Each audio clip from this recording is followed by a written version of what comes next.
The Chase Part 5. The fungoids are pretty cool. Great Dalek action. What do we make of the robot doctor? It's fun enough. It only really causes tension for a scene or two. A scene and a half, you might say.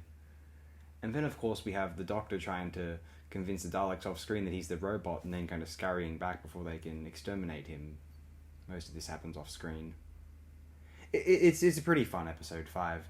It leads us into episode 6, which is probably, along with the Mary Celeste episode, which is the third one, episode 6 with the mechanoids coming about.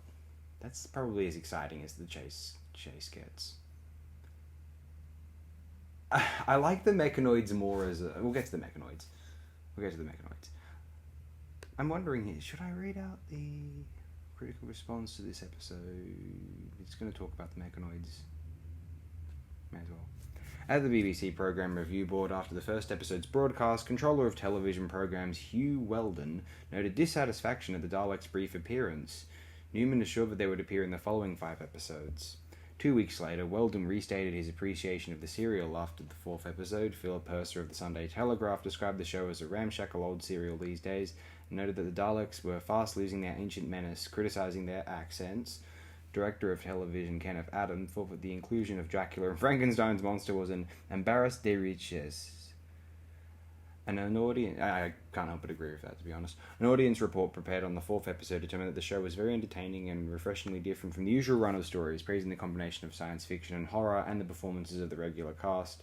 Conversely, some viewers criticised its messy narrative, its frightening scenes for younger audiences, and the haunted house sequences, with some feeling that the show was losing its appeal despite the Daleks. After the final episode, the Observer's Maurice Richardson praised Hartnell's performance. No wonder it was so difficult to tell which is the real Who and which the anti-Who robot, and noted that the television show overrode his interest in watching the film Doctor Who and the Daleks. Sidney Newman lauded the serial as one of the best ever, and praised Dean and Barbara's exit. Marjorie Norris of Television Today described the final episode as far and away the most dramatically successful in the show's history, praising the battle between the Daleks and the mechanoids, the music and design, and the performances of Hartnell and Purvis. Of the former, she noted that he deserves much praise for the way he points the comedy of the role without losing the authority and wayward brilliance of the man of science. Couldn't agree more with that. An audience report prepared for the final episode described it as an exciting episode to end a varied and ingenious story, with viewers saddened by the departure of Ian and Barbara. Retrospective reviews of the serial are mixed. In the Discontinuity Guide 1995, Paul Cornell Martindale and Keith Topping described the serial as one of the most bizarre Doctor Who stories, consisting of unconnected set pieces for only the barest remnant of a plot. Writing in the Television Companion 1998, David J. Howe and Stephen James Walker found the serial weaker than previous Dalek stories, criticising the comedic and unbelievable nature of the locations. However, they lauded the final episode, praising the battle between the Daleks and the mechanoids, the design of the ladder, the departure of Ian and Barbara, and Purvis' performance. In A Critical History of Doctor Who 1999, John Kenneth Meyer similarly considered the serial weaker than its predecessors, with some droll and pointless dead ends, though praised the final battle and farewell sequence. In 2009, Patrick Mulcahy of Radio Times described the serial as unashamedly childish and comic strip in tone and pace. He praised the Daleks in the first, second, and sixth episodes, but found the 4th episode particularly disappointing.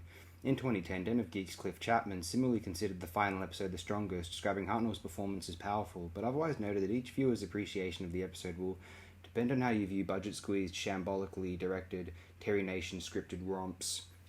In 2010, Nick Setchfield of SFX acknowledged the tacky entertainment of the serial, but expressed disappointment when comparing it to masterly previous serials like An Unearthly Child. Are you joking? Well, the first episode of Unearthly Child was great, but the next three kind of crummy, you know.